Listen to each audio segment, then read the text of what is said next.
다 함께 사도신경 하심으로 오늘 수요 기도를 하나님 앞에 올리겠습니다.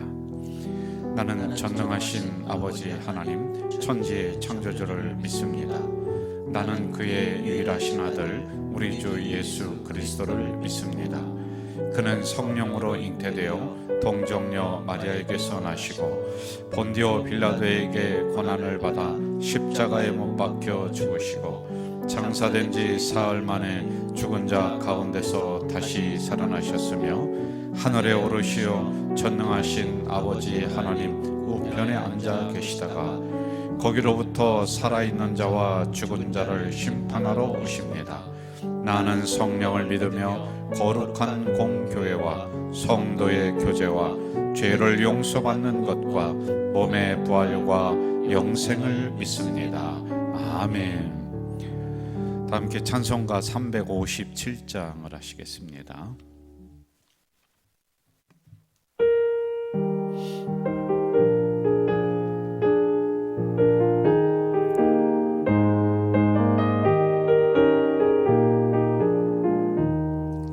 주 믿는 사람이 일어나 다 힘을 아파요. 이 세상 모든 마귀를 다쳐서 멸하세. 저 앞에 오는 적군을 다 싸워 이겨라. 주 예수 믿는 힘으로 온 세상이 이기네.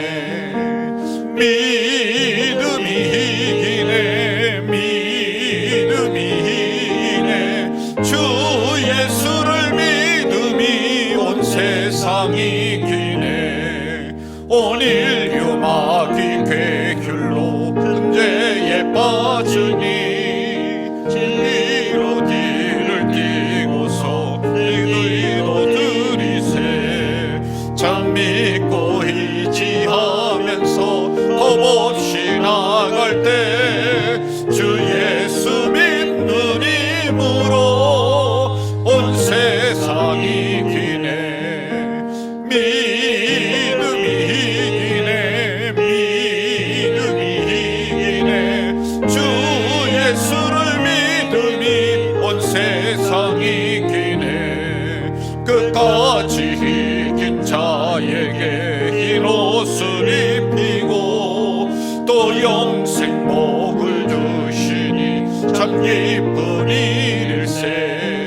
이 어두운 세상 지나서 저 천성 가도록 주 예수 믿는 힘으로 온 세상이 이기네. 믿음이 이기네. 믿음이 이기네. 주 예수를 믿음이 온 세상이 이기네. 오늘 우리에게 주시는 하나님의 말씀은 로마서 1장 14절에서 17절까지 말씀입니다. 제가 가진 신약성경 240쪽에 있습니다. 로마서 1장 14절부터 17절까지입니다. 우리 한 절씩 교독하도록 하겠습니다. 헬라인이나 야만인이나 지혜 있는 자나 어리석은 자에게 다 내가 빚진 자라. 그러므로 나는 할 수 있는 대로 로마에 있는 너희에게도 복음 전하기를 원하노라. 내가 복음을 부끄러워하지 아니하노니 이 복음은 모든 믿는 자에게 구원을 주시는 하나님의 능력이 됨이라. 먼저 유대인에게요 그리고 헬라인에게로다. 복음에는 하나님의 의가 나타나서 믿음으로 믿음에 이르게 하나니 기록된 바 오직 의인은 믿음으로 말미암아 살리라 함과 같으니라. 아멘. 우리 영상으로 수요 기도회를 드리고 있는 가족 공동체 우리 성도 여러분, 수요일에도 우리가 빨리 좀 만나서 한 자리에서 같이 예배를 좀 드리면서 말씀을 연구를 하고 싶은데 사태가 점점 심각해지는 그 인천이 좀 그런 경향이 있습니다. 조금 더 우리가 기도하면서 이 위기를 잘 넘을 수 있도록 지혜를 모아주시고 힘을 또 모아주시길 바라고요. 영상으로 이렇게 예배를 드리면서도 여러분들이 이제 성경을 찾아가면서 하나하나 저와 함께 성경을 공부하고 또 그 안에 있는 하나님의 뜻을 찾으며 그것을 또 우리들 삶의 현장에 연결시키고 해석하는 이러한 작업들을 오늘도 이렇게 같이 좀 했으면 좋을 것 같습니다. 여러분, 진짜 위기는 이제 코로나 이 사태가 19가 멈춰지고 나서 한 번 더 오는데, 그게 뭐냐면은 코로나라고 하는 이 질병은 인류와 함께 계속 갈 것 같아요.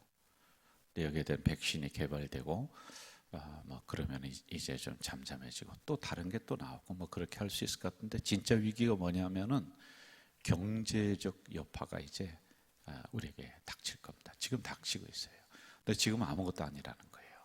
올 연말로 내년으로 후년으로 경제적 타격이 이게 엄청날 거로 예상을 이제 한단 말입니다.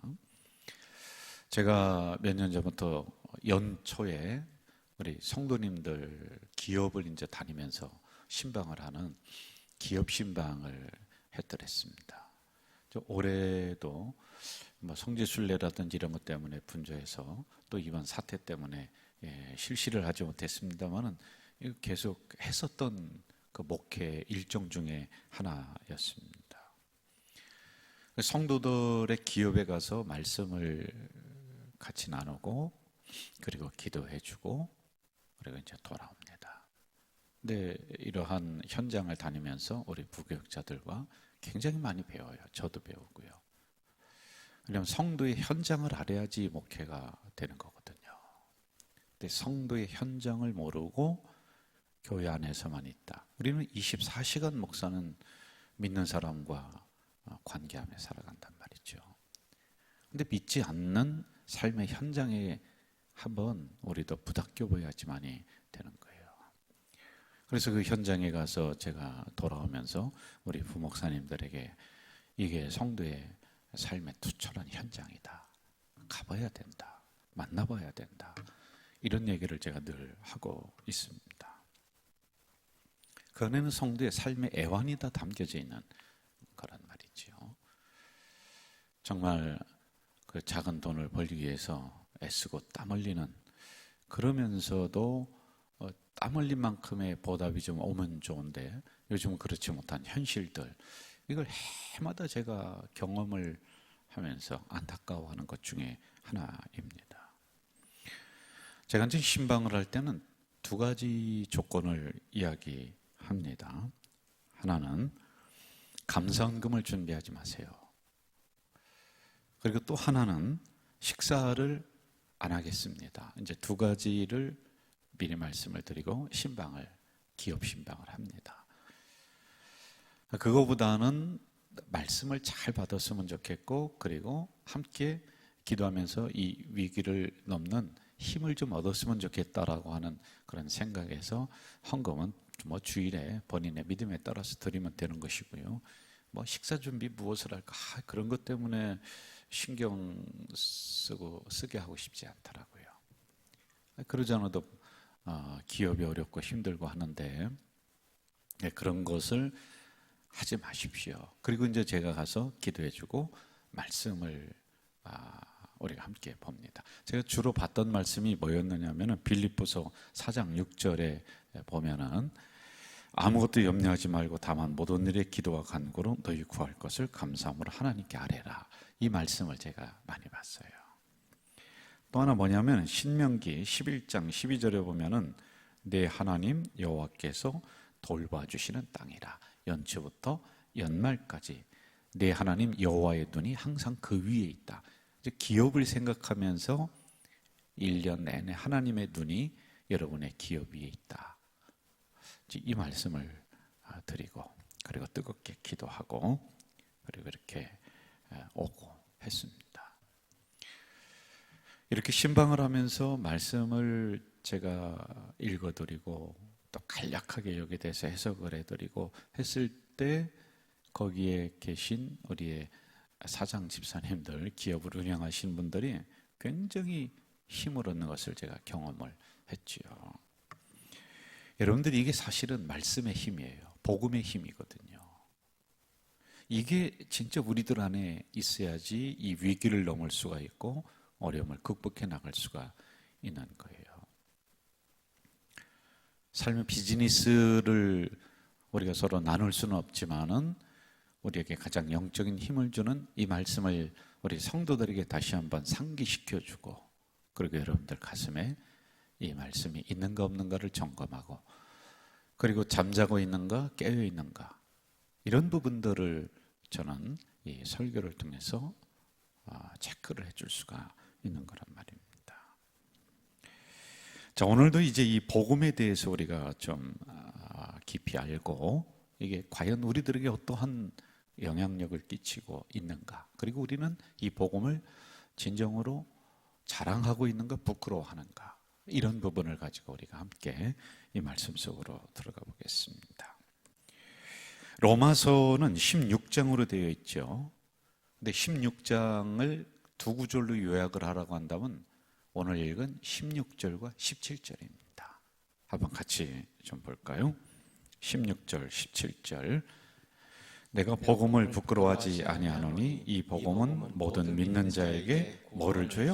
구원을 주시는 하나님의 뭐가 돼요? 능력이 됨이라. 이렇게 나와요. 그 다음에 복음에는 하나님의 뭐가 나타나요? 의가 나타나서 믿음으로 믿음에 이르게 한다. 그리고 기록된 오직 의는 뭐로 산다? 믿음으로 산다. 이 내용입니다. 이게 로마서를 관통하고 있는 핵심 구절입니다. 어떤 성경이든지 핵심 구절이 있어요. 우리 성경 66권 전체를 한 구절로 요약을 하라라고 한다면은 요한복음 3장 16절, 우리 이렇게 알고 있지 않습니까? 근데 이게 로마서의 핵심 구절이에요. 복음. 이 복음은 믿는 사람에게 구원을 주시고 능력이 되고, 그리고 믿음에서 믿음으로 이르게 한다라고 하는 이런 내용들이란 말입니다. 우리가 이것을 알아야지만이 이 위기를 넘을 수가 있어요. 다른 것으로 넘지 말고 내 안에 이 복음이신 말씀을 다시 한번 일깨워야지만이 이 코로나 그 이후에, 아니 그것으로 인해서 오는 경제적인 환난, 어려움, 이것을 우리가 이겨나갈 수 있는 힘이 여기에서 생긴다라고 하는 것입니다. 복음은 우리가 잘 알듯이 그동안에 수도 없이 들어왔듯이 복음은 기쁜 소식이다 라고 하는 것이죠. 여기를 한번 좀 보실까요? 여러분, 복음은 뭐라고요? 복음이 뭐예요? 기쁜 소식. 따라해 봅시다. 기쁜 소식. 기쁜 소식이에요. 자, 그런데 여러분, 이 기쁜 소식인데 누구한테는 기쁜 소식이 되지만은 누구한테는 불행한 소식이 될 수가 있어요. 왜냐하면 이게 복음이 나온 그 배경을 살펴보면은 전쟁을 하다가 승리했다라고 하면서 막 달려오면서 복음을 전하는 거거든요. 좋은 소식이거든요. 기쁜. 그런데 전쟁에 패배한 사람에게는 이게 슬픈 소식이 될 수가 있는 거예요. 저는 이것을 영적으로 진단하면 우리들에게는 복음이 좋은 소식이 되지만은 악한 무리에게는 이게 엄청난 그 슬픈 소식. 왜냐하면 자기들이 가지고 있는 영역이 뺏겨지니까 이런 소식이 될 수가 있다라는 것입니다. 자, 그럼 이 복음에 대한 것은 그동안에 우리가 뭐다 많이 했으니까 이제 좀 더 세부적인 내용으로 한번 좀 들어가 봅시다. 첫째, 복음은 모든 믿는 사람에게 무엇을 주신다? 구원을 주신다. 따라해 봅시다.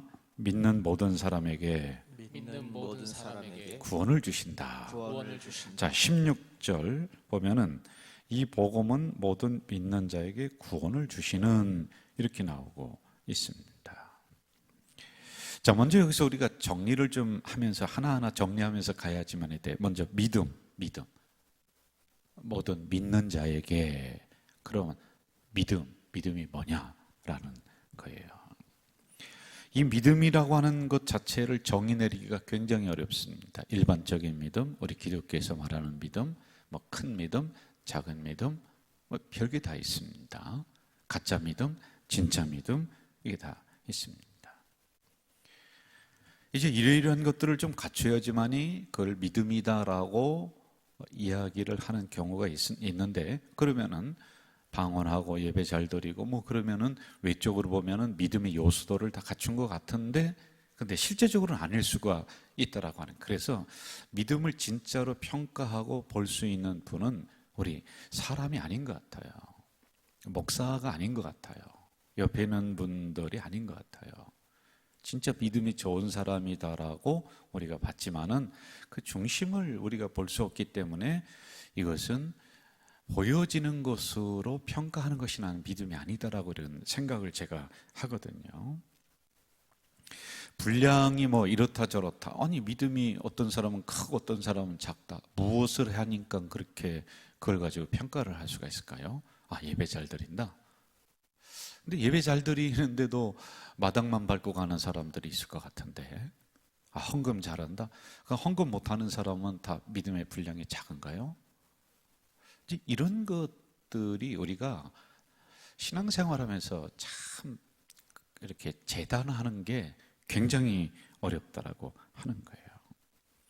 뭐 주어진 환경이 헌금을 못할 수도 있고, 뭐 신앙생활의 요소들이 있단 말이죠. 뭐 구역 예배라든지 그런 걸 잘 못할 수도 있습니다. 그러면 그런 사람은 다 믿음이 없는가? 믿음이 약한가? 믿음의 분량이 적은가? 이런 것도 우리가 한번 좀 생각을 해봐야 될 것 같아요. 그래서 제가 중간 결론을 내려면 믿음은 다른 사람과 비교해서 내 믿음이 크다라고 할 사안이 아닌 것 같아요. 이 믿음이란 문제는 하나님과 나와의 문제지 옆에 있는 사람을 비교하면서 이걸 상대적으로 평가할 수 있는 것은 아니다. 이렇게 저는 좀 이야기를 드리고 싶습니다.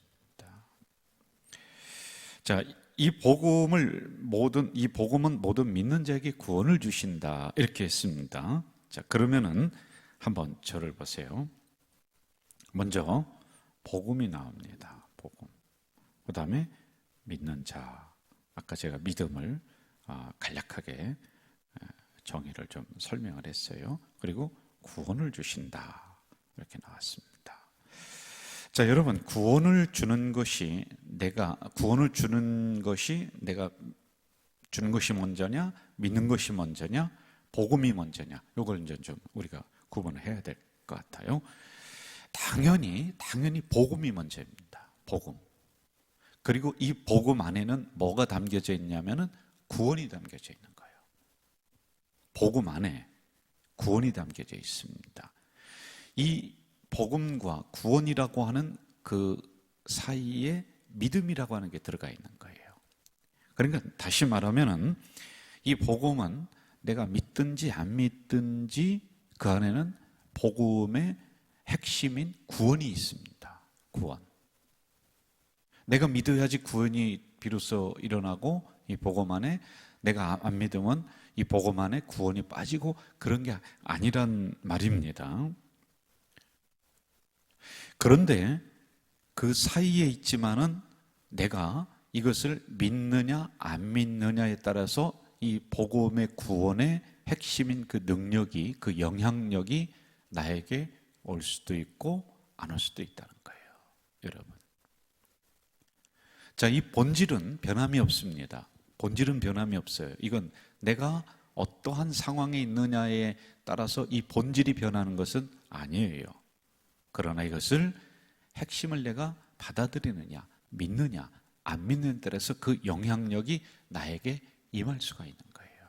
여러분, 믿지 않으면은 우리가 구원의 반열에 들어갈 수가 없는 거란 말이에요. 그 믿으면은 우리도 구원의 반열, 이 복음의 능력, 이 모든 것들이 나에게 영향력을 베풀 수가 있는 거란 말입니다. 다시 한번 우리 여기 이 영상 예배에 적어도 들어오신 분들이라면은 이제 마지막으로 제가 설명하겠습니다만은 믿음으로 믿음에 이르게 한다. 이걸 두 가지를 나눠야 돼요. 믿음으로, 이것은 복음을 믿는 처음 시발점이에요. 이게 완벽한 믿음은 아니에요. 그리고 믿음으로라고 하는 것은 우리가 성화 단계, 단계를 말하는 겁니다. 이것도 믿음도 단계가 있는 거란 말이에요. 자, 그렇다면 여러분들은 믿음으로 믿었습니다. 그래서 구원의 영향력 아래 여러분들이 지금 영상 예배 드리는 분들은 다 있어요. 뭐 그렇지 않은 분들이 여기 들어와서 뭐 이걸 들을 만한 그런 사람들이 과연 몇 명이나 있겠습니까? 그러면은 그 다음에 진짜 이 복음의 놀라운 영향력이 여러분들에게 임하고 있느냐? 이걸 한번 우리가 질문을 해봐야 돼요. 구원은 받았습니다. 그런데 그 다음에 우리가 두 번째, 세 번째 봐야 될 부분인 복음의 능력이라든지 복음의 역사라든지 이게 지금 있느냐? 아니면은 그냥 잠자고 있느냐라는 거예요. 좀 더 쉽게 얘기하면은 말씀이 여러분들 안에서 막 깨어나서 정말 이 말씀이 나에게 도전을 주고 힘을 주고 내가 말씀을 쫓아나가고 말씀을 따라 나가고 순종하고 그렇게 하느냐, 아니면은 그냥 여전히 나는 구원받았음에도 불구하고 이러한 복음이 내 안에서 그냥 꿈틀대지도 않고 가만히 잠자고 있느냐. 그러니 그런 사람들은 당연히 예수 믿으면서 세상 따라 나가고 사람 말 쫓아 나가고 그렇게 하는 거 아니에요. 여러분 기억하세요. 목사 말 따라가도 안 되고요. 내가 존경하는 사람 말 따라가도 안 되고요. 여러분들 안에 있는 복음이신 진리이신 예수 그리스도의 말씀을 따라가야지만이 마지막에 놀라운 역사가 일어난단 말입니다. 이미 우리는 구원받았습니다. 근데 지금 과연 그게 있느냐라고 하는 것을 제가 묻고 싶은 거예요. 오늘 TV에 보니까 소경이신 분들이 축구를 하는데요. 기가 막히게 축구를 하더라고요. 어떻게 저분들이 안 보는 데서 그렇게 운동장에서 막 뛰어다니면서 공을 차고 그런 시합도 있습니다. 어떻게 하는가 봤더니요. 공 속에 방울을 넣었더라고요. 방울. 그 공이 굴러가면서 딸랑딸랑 하니까 뭐 그냥 솥살같이 뛰어가서 그 공을 잡고 또 패스도 하고 그러면서 고링을 시키고 그러더라고요. 이분들은 다른 음성은 듣지 않아요. 방울 소리만 들어요. 막 감독이 막 소리쳐도 사람들이 막 박수치고 응원해도 그건 안 들려요. 공 소리, 공 안에 있는 방울 소리, 딸랑딸랑 하는 그 소리만 듣고 가서 골이 넣는 거예요. 이기는 거예요. 여러분 이게 있습니까? 구원받았는데도 불구하고 여전히 우리는 내 안에 말씀이 잠자고 있어요. 그걸 따라 나가지를 못하는 거예요. 그러니 엄한 것 쫓아나가는 것 아닌가라고 하는 그런 것이에요. 자, 믿음은 복음을 받아들이는 순간부터 생깁니다. 그러나 그것이 믿음의 완성은 아니에요. 믿음의 완성이 아니에요. 믿음의 완성은 성화 단계는 우리가 신앙생활을 해가면서 점점 이 믿음이 굳세지고 더 커지고 하는 거예요. 그러나 17절 한번 좀 봅시다. 17절 믿음으로 어떻게 이렇게 해요? 믿음에 이렇게 한다. 여기서 앞에 나오는 믿음으로라고 하는 것은 믿음에서부터 시작된다. 구원은 믿음에서부터 시작이 되는 거예요, 여러분. 그러나 그것이 그 다음에 나오는 믿음의 완벽함은 아니에요. 그래도 여러분 살아가면서 구원은 받았지만은 어떤 사람은 고난당할 때 이겨나가는 사람이 있고 그렇지 않은 믿음이 있단 말이죠. 구원은 받았는데. 그래서 그 다음에 믿음으로 믿음에 이르게 한다라고 하는 거예요. 신앙생활을 지향해야 나가야 될 믿음으로 이르게 한다. 성화의 단계. 어떤 비바람이 몰려온다 할지라도 내가 쓰러지지 않는 온전한 믿음을 가지고 있는 이 단계를 말하는 것입니다. 여러분은 지금 어떤 말씀이 들려오고 있습니까? 또 여러분은 어떤 말씀을 지금 따라 나가고 있습니까? 세상 소리를 따라 나갑니까? 아니면은 진정한 우리에게 구원을 주시고 능력을 주시는 복음이신 예수 그리스도의 말씀을 따라가고 있습니까? 어떤 말씀이 믿어집니까? 이걸 우리가 정확하게 잘 봐야지만이 됩니다. 자, 두 번째로 가서 여기를 한번 보시죠. 저를 따라갈까요? 복음은 해결하는 능력이다. 해결하는 능력이다. 자, 16절 다시 한번 봅시다. 내가 복음을 부끄러워하지 아니하노니 이 복음은 모든 믿는 자에게 구원을 주시는 뭐다? 하나님의 능력. 이렇게 나오고 있습니다. 자, 여러분들 안에 구원을 주시는 그 놀라우신 복음이신 예수 그리스도가 있습니다. 그것이 꿈틀댑니다. 그것이 내 귀에 들려집니다. 그것을 나는 쫓아나가고 있습니다. 그러면은 그런 사람은 마지막 단계에서 어떻게 돼요? 이 말씀이 스스로 힘이 있는 거예요. 내가 힘이 있는 게 아니라 이 말씀을 나는 단지 믿는 것입니다. 그러면 그 말씀 자체 안에는 능력이 있어요.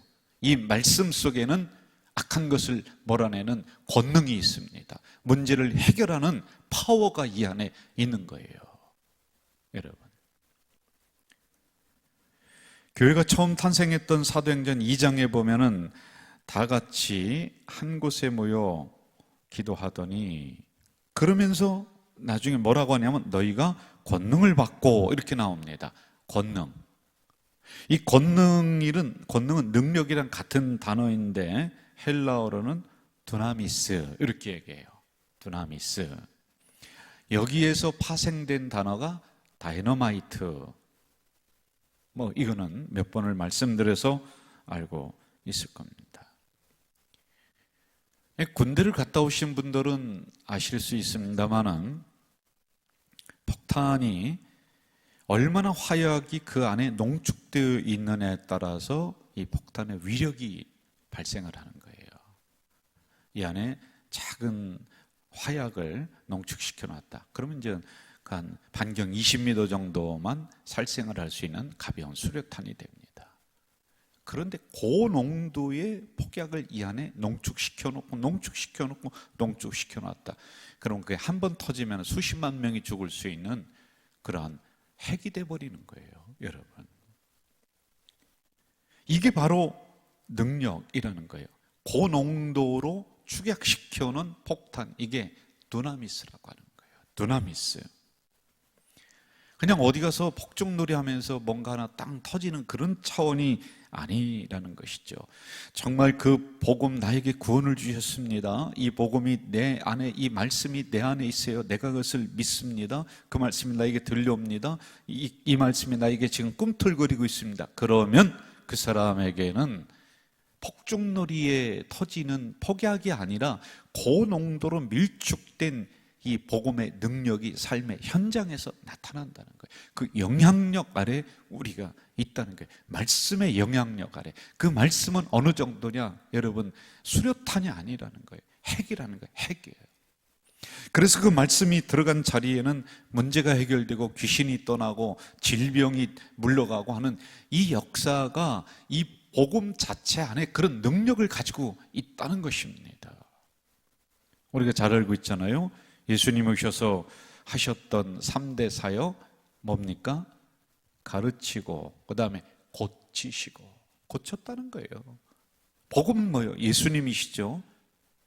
이 예수님이 말씀이십니다. 이 말씀이 여러분들 안에서 꿈틀거린다. 이게 이제 로마서에서 지금 이야기해 주는 거예요. 이 말씀이 여러분들 안에 있으면은 하나님의 능력이 나타난다. 능력은 두나미스다. 이 말씀으로 모든 문제가 해결되고 닫혔던 문이 열리는 이런 역사가 일어난다라고 하는 거예요. 저는 이런 복음의 역사가 여러분들의 삶의 현장에서 풍성하게 일어나길 주의 이름으로 축원합니다. 주의 이름으로 축원합니다.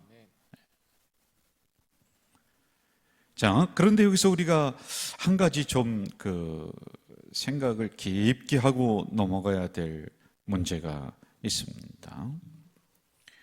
우리가 믿음의 질이라는 게 있어요. 그러니까 어떻게 믿느냐가 굉장히 중요합니다. 왜냐하면 믿음은 우리에게 능력이 되기 때문에 우리가 어떻게 그 말씀을 믿고 쫓아 나가느냐가 굉장히 중요해요. 좀 더 쉽게 우리 삶의 현장으로 내려와서 이 복음이신 말씀을 여러분들이 다 받았습니다. 오늘 이 시간에도 이 말씀을 그렇구나라고 내가 아멘으로 받아들이는 사람이 있고, 어느 분들은 스쳐 그냥 지나가는 분들이 있고, 어느 분들은 의심하는 분들이 있고, 별의별 사람이 다 있을 거예요. 이 영상을 보는 분들 중에서도 아마 그럴 것 같아요. 예. 노만 빈센트 필 박사님은 이런 말을 합니다. 자, 여기를 보시죠.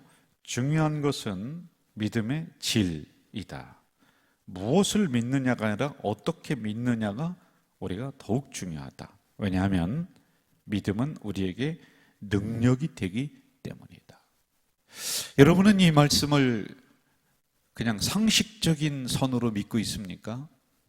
여기 성경에 나오는 이런 역사들을 내가 살아가면서 다른 사람들과 이야기할 때 이 정도는 알아야 되겠다라고 하는 그런 상식선으로 공부하고 있고 그렇게 알고 있냐? 그럼 그 정도뿐이 이 말씀은 역사가 일어나지 않을 것 같아요. 또 어떤 분은 이런 분이 있을 거예요. 이 말씀은 진짜 내가 믿어야 되고, 이 말씀이 그대로 내 삶의 현장에서 이런 역사가 일어난다라고 그렇게 믿는 분들이 있어요. 그리고 그렇게 행동하고 그렇게 따라 나가시는, 순종하는 분들이 있습니다. 그러면은 그 믿는 대로 그런 현상이, 복음의 영향력이 여러분의 삶 속에 그대로 임한다라고 하는 것이죠. 왜? 이 안에는 능력이 있기 때문에. 이것을 터뜨리는 것은 주님이 아니십니다. 여러분의 믿음이에요. 여러분이 그냥 수류탄 정도로, 아니면은 어떤 분은 수류탄도 아니에요. 그냥 그 장식품 정도로 이렇게 따올리는, 그러면 그것뿐이 안 되는 거예요, 여러분. 그러나 이 복음 안에는 원래는 다이너마이트와 같은, 핵과 같은 고농도의 축약된 폭약이 있는데, 나는 그냥 장식품이다. 그럼 장식품뿐이 안 됩니다. 그래서 여러분, 내가 어떻게 믿느냐가 중요하다. 왜? 복음에는 능력이 있기 때문에, 진짜 능력이 있는 걸 믿어야 된다고요. 이 말씀이 내 삶의 현장에 들어오고, 내 가정에 들어오고, 나의 몸속에 들어오고, 생각 속에 들어오면 이 모든 문제들이 해결될 것이라고 믿는 사람은 그렇게 역사가 일어납니다. 그렇지 않은 분은 하나의 그냥 장난감 올려놓은 장식품, 이 정도뿐이 안 된다라고 하는 것입니다. 세 번째로 가봅시다. 이런 복음을 우리가 어떻게 그러면은 간직하고 대해야 되느냐? 세 번째, 따라갈까요? 복음을 부끄러워하지 말아야 한다. 부끄러워하지 말아야 한다. 16절 상반절 보면은 내가 복음을 부끄러워하지 아니하노니 이렇게 나와요, 여러분. 자, 저를 보시죠. 이 문장으로 보면은 옛날에 사도 바울이 그 복음을 부끄러워했었다는 거예요. 그런데 지금은 복음을 부끄러워하지 않는다라는 겁니다. 조금 더 현실감 있게 우리가 이야기한다면은, 옛날에는 이 복음이라고 하는 것을 내 삶에 저만큼 뒀어요. 세 번째, 네 번째 꽃두바리에 뒀습니다. 그러나 이제는 이 복음을 최우선순위에 둔데, 왜 그런지 아십니까? 중간에 복음의 능력을 경험했기 때문에. 이거구나. 우리에게 구원을 주시는 것은 물론이지만은, 그 다음에 내가 이 복음을 내 마음속에 받아들이고 믿고 쫓아나가고 그 말씀을 그대로 내가 따라 나갈 때, 이런 능력이, 이런 역사가, 이런 응답이, 이런 기적이 일어나는 것이구나를 경험한 사람은 복음을 최우선순위에 둬 부끄러워하지 않는다니까요, 여러분. 사도행전 8장에 보면은 사도 바울은 복음이신 예수 그리스도를 부끄러워하다 못해 저주하고 그 믿는 사람들을 잡아 죽이고 그랬던 사람, 이런 거 다 알고 있잖아요. 그런데 그 다음에 많은 어려움을 겪고 많은 시간이 지났습니다. 그런데 로마서를 기록할 때쯤 되니까 뭐라고 합니까? 이제는 이 복음이 내가 살아오면서 경험해 보니까, 내가 이런 죽으려고 했던 자리에서도 복음이신 예수 그리스도가 나를 구원해 주셨고, 그 배가 파손되는 현장 속에서도 복음이신 예수 그리스도가 나를 구원해 주셨고 나를 살려 주셨고, 이게 수도 없이 경험돼요. 내가 그 캄캄한 감옥 속에 갇혀 있었던 그때에도 복음이신 예수 그리스도가 문을 열어 주셨고, 이걸 생생하게 체험합니다. 그러니 이 복음은 나의 삶의 최우선순위로다가 둔다라고 하는 것입니다. 그리고 더 나아가서 이 복음이신 예수 그리스도를 자랑하는 겁니다. 자랑합니다, 여러분. 제가 몇 년 전에 전도 폭발이라고 하는 세미나를 3박 4일 동안 가서 훈련을 받았습니다. 우리 교회 전도에 대한 이 프로그램을 가져오기 전에 제가 먼저 가서 배웠습니다. 근데 그 어느 교회 어디죠? 어디더라? 감리교인데 잘 몰라요? 네? 예, 있습니다. 그 교회 가서 3박 4일 동안 이렇게 했습니다. 근데 훈련을 하는데 그 교회에 있는 분들이 훈련을 다 받으시고 우리를 도와주는 보조 역할을 다 하고 있었어요. 그러니까 저에게 미리 훈련을 받으신 그 교회 집사님 한 분이 딱 붙습니다. 그리고는 이론적인 공부를 하는데 거기는 반드시 실습을 나가게 되어 있더라고요. 이론을 공부하고 그 다음에 실습을 나가는데 이제 전도하라는 거예요. 실습이 가서 사람을 만나서 배운 대로 복음을 전하고 그 사람에게 설명을 하고 생판 모르는 사람에게 그렇게 하는 겁니다. 이런 지역을 정해주고 거기서 누구든지 찾아가서 몇 사람을 만나는 거예요. 이게 실습입니다. 근데 혼자 가면은 아이고 뭐 어디 가서 그냥 그 더운 날이었었는데 그냥 시원한 그늘에서 좀 앉아 있다가 그 시간 끝나면은 뭐 돌아온다든지 뭐 그럴 수도 있을 수 있겠지만은 아이고 거기 있는 집사님이, 저에게 붙은 집사님이 감시자의 역할을 하면서 노트를 가지고 다니면서 저기 있는 저 목사님은 어떻게 사람에게 접근하나, 어떻게 설명하나, 이런 모든 것들을 하나하나 체크하는 거예요. 저를 그냥 아주 그냥 졸지도 않는 눈으로 뚫어지게 쳐다보면서 그대로 따라다니는 게 뒤에서요. 귀찮아 죽겠어요. 힘들어 죽겠어요. 그런데 제가 저 스스로도 이제 목사입니다만은 그렇게 훈련을 받은 적은 거의 없었습니다. 그런데 그분이 호락호락 하신 분이 아니에요. 제가 아주 호되게 걸린 거죠. 저에게 뭐라고 하느냐, 아니 목사님이 그렇게 부끄러워하시면 어떻게 하시겠습니까? 아니 목사님이 이것도 설명을 못 하시면 어떻게 하십니까? 말끝마다 아니 목사님이 아주 그냥 스트레스를 이만큼 이렇게 받았어요. 그런데 그분이 잊지 못할 이야기 하나를 하십니다. 목사님, 우리는 빚쟁이입니다. 빚쟁이라는 거예요, 여러분. 오늘 말씀 14절에 보니까 우리는 복음의 빚진 자다. 그러고 보니까 맞아요. 우리는 구원의 빚을 졌습니다. 은혜의 빚을 졌습니다. 빚쟁이다. 흔히 여러분들도 서로 전도 좀 하신다는 분들은 그런 이야기를 서로 주고받고 우리 빚쟁이다. 목사님들한테도 많이 들었을 거예요. 우리는 복음의 빚진 사람들. 여러분, 이 빚진 자라고 하는 것은 여기를 보실까요? 이 빚진 사람은 복음을 듣게 된 사람으로서의 책임 인식을 먼저 가져야 된다는 거예요. 먼저 복음을 들었어요. 그러면 책임이 있다는 거예요. 구원을 받았어요. 책임성을 가지라는 거예요. 이게 빚진 자라는 의미입니다. 여러분, 한번 생각을 해봅시다. 제가 다른 사람에게 돈을 꾸었어요. 그러면은 돈을 꾼 거는 부끄러운 게 아니에요. 빚졌죠. 그렇죠? 그리고 그 돈을 갚으려고 제가 열심히 노력을 하는데도 못 갚아요. 그럼 그거 부끄러운 거 아닙니다. 그런데 빚 안 갚으려고 도망댕겨요. 이건 창피한 거예요. 빚진 게 부끄러운 게 아니에요. 빚을 못 갚은 게 부끄러운 게 아니에요. 아예 빚을 진지도 모르고 사기칠 심정으로 아예 빚 갚을 생각을 안 하면서 살아가는 게 부끄러운 거 아닙니까?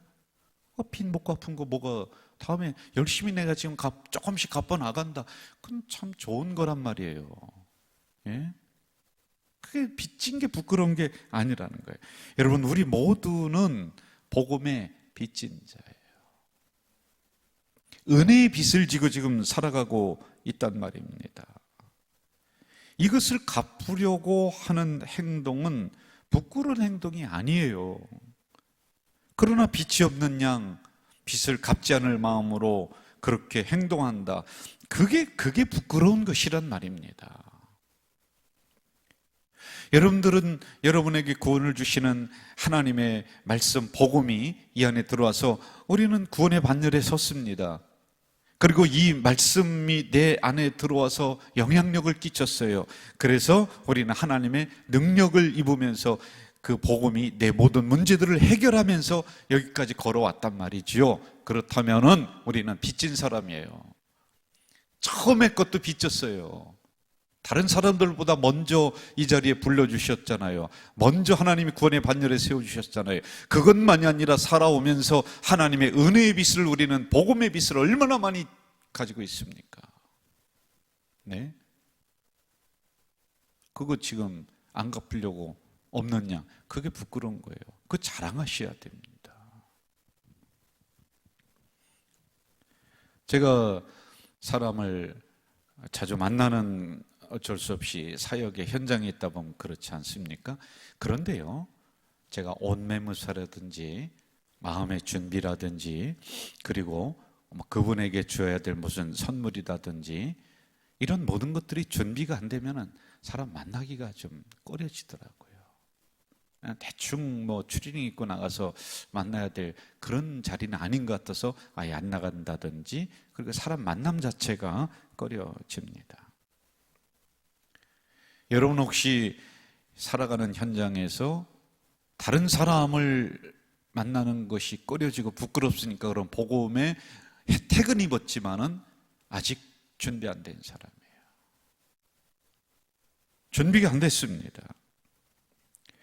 다시 말하면 전도하는 것이, 복음을 다른 사람에게 보여주는 것이 내 삶을 통해 부끄럽다면은 자신의 신앙의 근본으로부터 다시 한번 점검해야 된다는 겁니다. 구원 받았으면 답니까?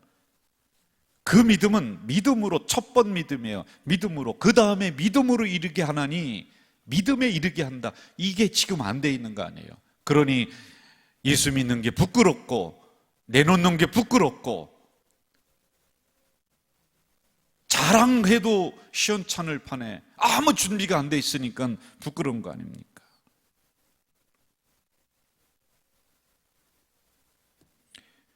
복음은 우리가 다른 사람에게 보여주기만 해도 그분에게는 인생 최대의 선물입니다. 최대의 선물입니다.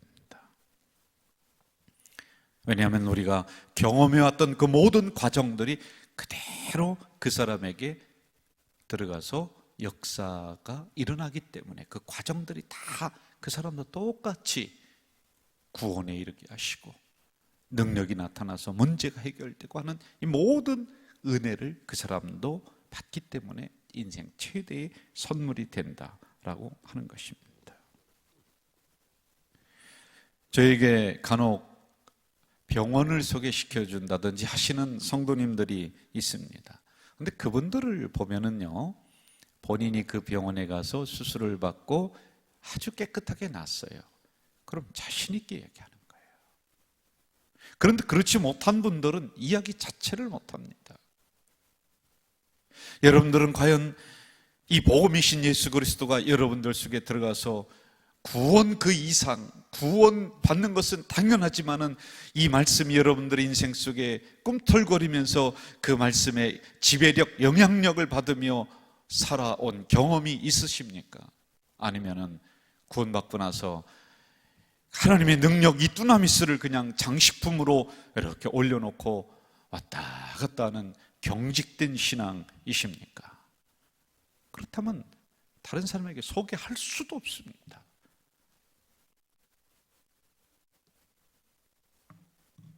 만약 여러분 삶의 현장에서 복음에 대해 입을 닫고 계신다면은 구원은 받았지만 복음의 능력을 경험하지 못하신 분들입니다. 이거 점검하셔야 돼요. 체크하셔야 돼요. 저희 아버지는 구순이 이제 다 되셨는데 얼굴에 주름살이 너무 많아요. 말도 어눌하시고 뭐 드실 때 보니까 자꾸 흘려요. 그리고 잘 씻지도 않더라고요. 냄새도 나고. 말씀에도 논리가 이제는 전혀 없으세요. 하신 말 또 하고 하신 말 또 하고 그래요. 귀가 어두우셔서 제가 큰 소리로 해야지 그때서야 좀 이해를 하고 알아듣고 그러십니다. 그런데 여러분, 저는 전혀 그분이 부끄럽지 않아요. 누군가가 있어서 소개시켜 줘야 될 자리라면은 저는 당당하게 너무 자연스럽게 저희 아버지를 제가 소개합니다. 저에게는 자랑이에요. 우리 교회뿐만이 아니라 모든 한국교회가 이번 일로 인해서 움츠러든 것은 사실입니다. 그러나 포기할 수 없는 또 한 가지, 복음을 삶의 현장에서 자랑하는 것, 내놓는 것. 여러분, 예수가 부끄럽습니까? 부끄러운 분이 아니지 않습니까? 오늘도 어느 권사님이 전도지 한 가방을 들고는 홀로 이곳저곳을 다니시는 것을 제가 목격을 했습니다. 전도지 돌리다가 아파트 관리인에게 쫓겨나기도 하고, 요즘 같은 시대에 이게 무슨 적이냐라고 핀찬도 받고, 인간적으로 보면은 부끄러운 것일 수도 있지만은 복음에 빚진 사람들은 예산일입니다. 길거리에서 교회 주보 건네주면, 또는 지금은 한동안 우리가 안 합니다만은 수요일에 우리가 음료수 나눠주면서 그렇게 복음을 증거하면 무슨 잡상인 쳐다보듯이 쳐다보지만, 복음에 빚진 사람들은 이런 일이 아무것도 아닙니다. 왜냐하면 복음은 우리가 부끄러워할 대상이 아니라 자랑해야 될 그 복음이기 때문에 그렇습니다. 우리가 부끄럽게 여긴다면 주님께서도 여러분들을 부끄러운 자리에 그냥 두실 거예요. 그러나 이 복음이신 예수를 내가 자랑스럽게 올려드린다면 여러분의 인생도 자랑스러운 곳으로 우리 주님이 올려주실 줄로 믿습니다. 오늘 주시는 이 말씀 세 가지를 기억을 하시면서 이 복음이 다시 한번 여러분의 삶의 현장에서 능력으로, 자랑으로 나타나시기를 주의 이름으로 축원합니다. 이 시간에 우리 찬양하고 또 같이 기도하는 시간을 좀 가질까요? 하나님은 너를 지키시는 자, 같이 찬양합시다.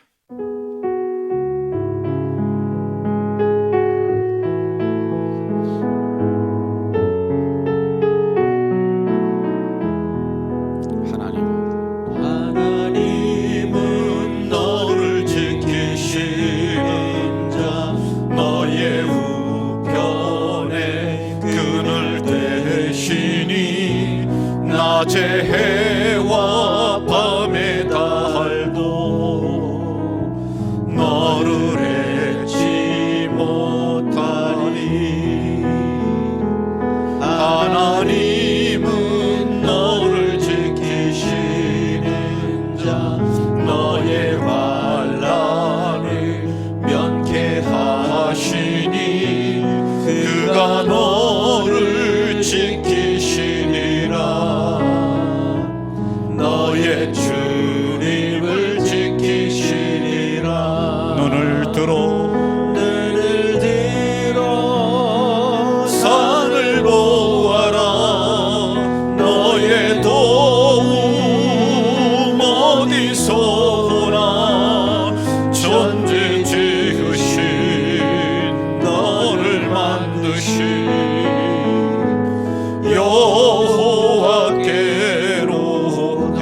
한번 하겠습니다. 하나님은 너를 하나님은 너를 지키시는 자 너의 우편에 그늘 대시니 낮에 해와 밤에 달고 너를 해치 못하리.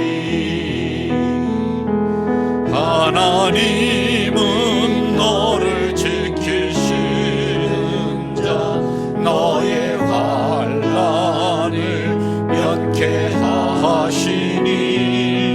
그가 너를 지키시리라. 너의 주님을 지키시리라. 눈을 들어 산을 보아라.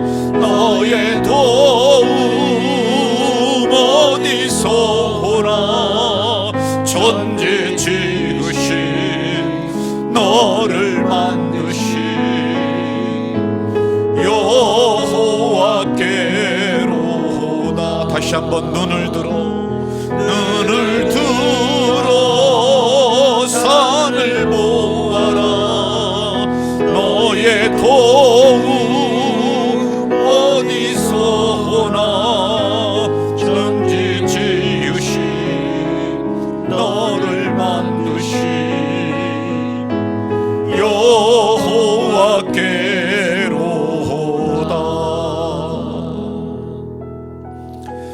여러분, 이 시간에 우리 통성으로 한번 기도하겠습니다. 구원받은 것은 분명한 사실입니다. 그런데 여러분, 그 다음에 정말 말씀이신 예수 그리스도가 내 안에 살아서 꿈틀대서 하나님의 능력을, 복음의 능력을 내가 경험하고 나가는 사람인가, 아니면은 장식품처럼 이 말씀을 그냥 올려놓고 구경만 하는 사람인가.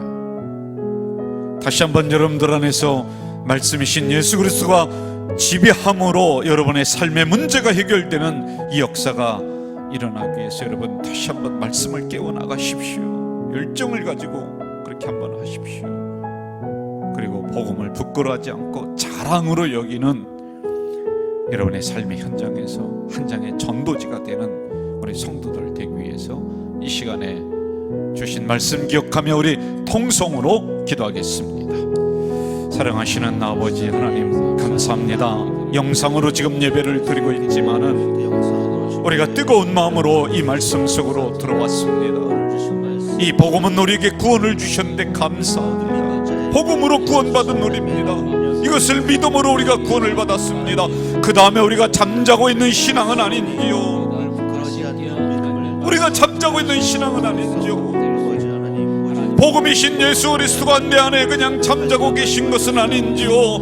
내가 이 말씀을 깨우게 하시고 말씀의 능력이 나에게 나타날 수 있도록, 복음의 능력이 나를 지배할 수 있도록 주여 도와 주시옵소서. 복음을 부끄러워하지 않는 우리가 될 수 있도록 인도하시길 간절히 소원합니다. 내가 주님 자랑할 때 주님 나를 올리실 줄 믿사오니 주여 어디 가든지 복음 자랑하며 복음 증거하는 우리 가족 공동체가 될 수 있도록 주여 도와 주시옵소서. 전능하신 아버지,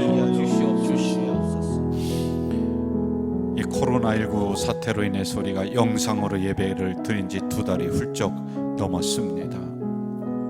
복음이신 예수 그리스도의 말씀이 내 안에서 점점 잠자고 있는 것은 아닌지 심히 종이 두렵습니다. 다시 예배를 깨워야 되고 말씀을 깨워야 되고 영원권의 열정을 깨워야 되지만은 주님, 이 종의 능력으로는 참으로 한계가 있습니다. 이 시간에 우리에게 구원을 주시는, 그리고 우리의 삶의 모든 문제를 해결하시는 놀라운 복음의 능력, 말씀의 능력이 우리 성도들 잠자는 신앙을 다시 한번 깨울 수 있도록 주여 도와 주시옵소서. 이 말씀에 지배당하는 우리가 될 수 있도록, 이 말씀이 내 삶의 현장에서 꿈틀대는 말씀에 살아있는 민감한 우리 가족 공동체가 될 수 있도록 주여 도와 주시옵소서. 주님 부끄러워하지 않는, 복음 부끄러워하지 않는, 자랑하는 우리 가족 공동체가 되도록 주여 역사해 주시옵소서. 예수님의 이름으로 기도하옵나이다. 아멘. 주기도문으로 오늘 수요기도회를 마치도록 하겠습니다. 하늘에 계신 우리 아버지, 아버지의 이름을 거룩하게 하시며 아버지의 나라가 오게 하시며 아버지의 뜻이 하늘에서와 같이 땅에서도 이루어지게 하소서. 오늘 우리에게 일용할 양식을 주시고 우리가 우리에게 잘못한 사람을 용서하여 준 것 같이 우리 죄를 용서하여 주시고 우리를 시험에 빠지지 않게 하시고 악에서 구하소서. 나라와 권능과 영광이 영원히 아버지의 것입니다. 아멘.